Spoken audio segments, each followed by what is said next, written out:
My relationship with Kings fans started a long time ago. I came to the Kings in 1980 as a player, and more than 30 years later, I am still with the LA Kings. And over the years, having a chance to meet so many people, when I think of Kings fans, to be honest, the first thing that comes to mind is sacrifice and suffering.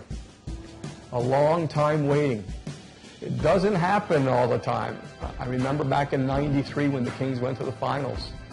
And the next year you feel, oh, this is going to be great. It happens every year. It doesn't. But through all of that, the Kings fans have hung in there.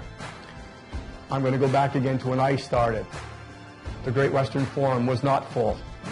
A lot of people were there because they kind of had a touch with the sport. Maybe they didn't grow up with it. That's another thing I think that's it's probably a constant. Not everyone. I'm sure there are a lot of Kings fans who grew up with hockey, who played hockey as a kid, who maybe grew up back east, then moved to Los Angeles, those types of things. But if there's one thing I appreciate about Kings fans, a lot of them probably didn't have hockey early in their lives. And to do something, a friend, a game on TV, something on radio, a newspaper story, a conversation with someone they're sitting beside in a bar, they found a way to learn about the Kings, appreciate the Kings, and love the Kings. That comes through with just about every Kings fan I talk to and have got to know. It may be different than a lot of other cities because it took so long to get where we wanted to go. But now that we're there, now that they've won the Stanley Cup, I remember before it happened I was asked, one word, sweet. It is so sweet that we can finally win the Stanley Cup. And now that we've done it, on-ice celebration with the players, with the fans, the building, the energy, the atmosphere, and again, back to their sacrifice. It's not the sacrifice in terms of, volunteering your time or, going to the gym and working out and, paying the price. It's a sacrifice, though, of staying with something for so long and not deviating. Being there through the downs, and there's been a lot of downs.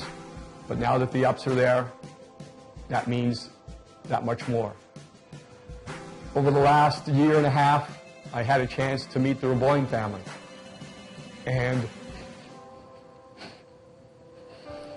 And my thoughts about the Kings had wavered over the years. We'd gone so long without any success. And then I met a group of people who loved the Kings. And that renewed my energy. That renewed what it was to be a Kings fan or someone around the Kings that played for the Kings, worked for the Kings. People love the Kings.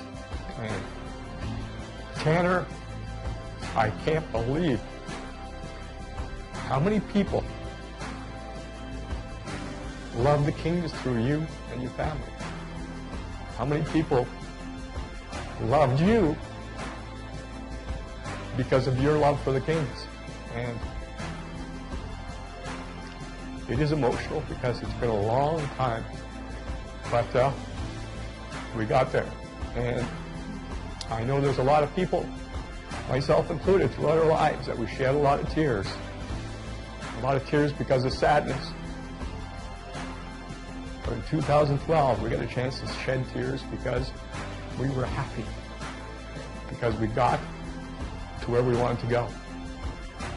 And although I mentioned it's throughout the work, I worked for the Kings, the run to the Stanley Cup in 2012 made me feel part of the Kings. Not only for someone who comes in and works and punches a clock and tries to do the best job possible, but also to feel part of a group. After the first round, due to the rules in the National Hockey League, like a lot of sports, Bob and I weren't able to do the games. But we were part of it because Kings fans time and time again came up to us and said, we miss you guys, we miss you guys, we wish you were there, we wish you were calling the games. And I was having a great time because we were winning. I mean, 4 losses in the entire playoffs, 1 loss on the road. That journey was just spectacular. The foundation was there. It took patience. It took time. It took a group of players to come together.